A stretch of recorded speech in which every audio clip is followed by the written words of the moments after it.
Genesis chapter 36 contains mainly a list of hard-to-pronounce names of long-forgotten people. Yet it reminds us that people in general and the chosen family in particular are important to God. Their lives, their stories, their legacies are significant.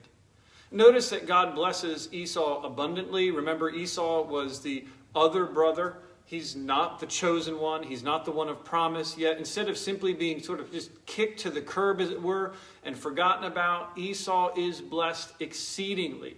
And his family history is recorded for us. Such were his possessions that he was unable to stay in the land of promise with his brother because the land could not support both of them.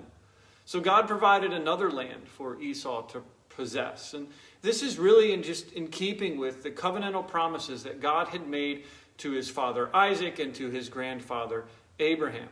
So as we think about this, just three quick applications. First, God is faithful. Now, we've said that before, we'll say that again, but it continues to be a theme of the book of Genesis. What God promises, he will perform.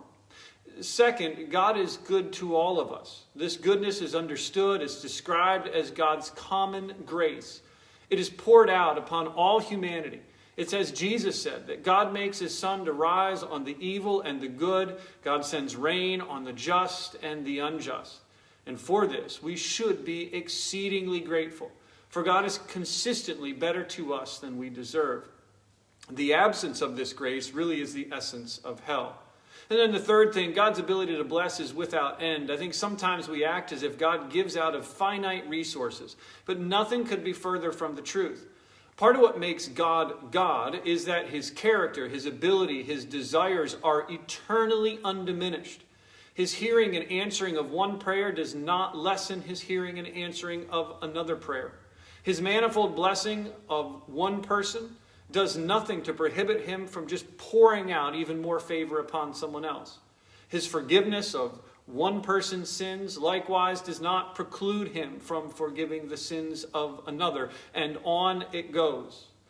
So does God bless Jacob? Yes. But God also blesses Esau. And God likewise blesses us. The greatest blessing, in fact, that God offers us isn't material. Rather, it is himself. There is no better gain in this life than knowing God. Through Jesus, we, even though we were far off, may be brought into God's family of promise. We too may be recipients of his blessing and his grace. This is the grace that is just poured out without measure upon all who believe. So as you read this text today, may God bless you abundantly.